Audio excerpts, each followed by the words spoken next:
মহালয়ার দিন সকালের পর থেকেই দেখি হঠাৎ করে না মামামের শরীরটা একটু খারাপ হচ্ছে, হালকা জ্বর সর্দি কাশি মতো হয়েছে। তো কি আর করা, ও ঘুমিয়ে গেছে। ভাবলাম আজকে লাঞ্চে একটু চিংড়ি মাছের মালাইকারি বানাই, বেশ খেতে ভালোও হবে আর খুব তাড়াতাড়ি রান্নাও হয়ে যাবে। তো তেলে প্রথমে একটু দারচিনি, আদা, পেঁয়াজ, রসুন, লঙ্কা বাটা দিয়ে দিয়েছি আর একটুখানি কাশ্মীরি রেড মির্চ পাউডার দিয়ে মশলাটা কষিয়ে নুন হলুদ মাখানো চিংড়ি মাছটা দিয়ে বেশ করে মশলাটার সাথে কষাবো। যতক্ষণে চিংড়ি মাছটা কষছে অপরদিকে মিক্সিং জারে কয়েকটা কাজু আর একটু দই নিয়ে একটা স্মুথ পেস্ট বানিয়ে নিয়েছি।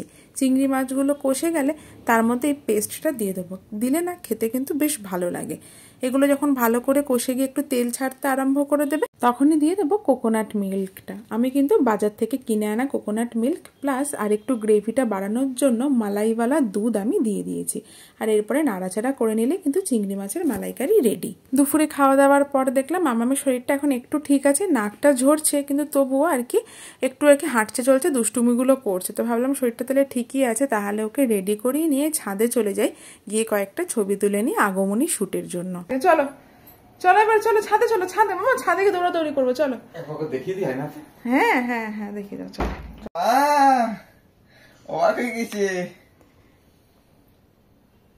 কি সুন্দর দেখতে লাগছে গো আমার মামা বুড়িটাকে। মামা অন্নবকে এইভাবে তো মঙ্গলবার ডান্ডে নাইটে স্কুল পাঠাতে পারি গো।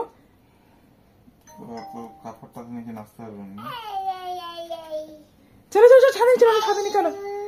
হ্যাঁ হ্যাঁ চলো চলো চলো।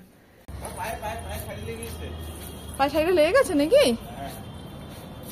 তো তাকে নিয়ে যে ছাদে গেছি, তো তার বাবা না গেলে তার ছবি তোলা ভিডিও তোলা মানে একরকম অসম্ভবই, কারণ সে তার বাবার পিছন পিছন ঘুরে বেড়াবে, বাবার কোলে উঠবে, এইসবই করবে। আর এই শাড়িটা না আমি একটা ফেসবুক পেজ থেকে নিয়েছিলাম, সেই ফেসবুক পেজটা আমি আমার ভিডিওর নিচে ডেসক্রিপশানে দিয়ে দেবো। শাড়িটা তো আমার ভীষণ ভালো লেগেছে, তোমাদের কেমন লেগেছে কমেন্টে জানিও। আর মানে শাড়িটা এত মানে বহরটা এত ভালো না, আর কুচির ফলটা এত সুন্দর পড়েছে কি বলবো তোমাদের। ঘেমে নে আমার একদম একসা অবস্থা,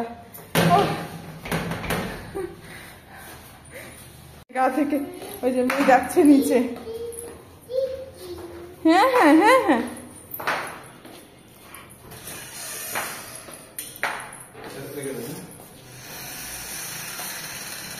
খুলতে হবে, বাবারে খুলতেই তো অবস্থা খারাপ হয়ে যাবে গো।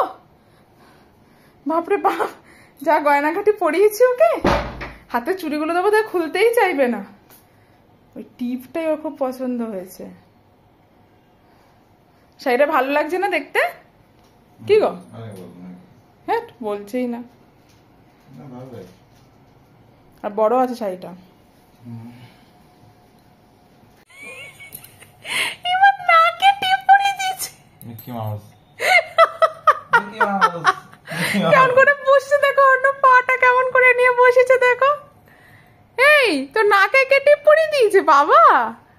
এ মা, বাবাটা কেমন, আমার মেয়েটার নাকে টিপ পরিয়ে। ওই দেখো, ওই তো তোমার কপালে টিপ পড়াবো, ওই দেখো পরিয়ে দাও, বাবাকে টিপ পরিয়ে দাও। হ্যাঁ না না না, হ্যাঁ পরিয়ে দে। না তো বাবাকে টিপ পরিয়ে দে যা।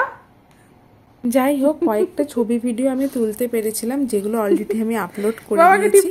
তো আজকের ভিডিওটা এখানেই শেষ করছি, দেখা হবে কাল আর একটি নতুন ভিডিওতে। সবাই ভালো থেকো, সুস্থ থেকো, সকলকে অনেক অনেক ভালো রেখো, সকলকে টাটা। আর পুজো সবাই অনেক ভালো কাটে।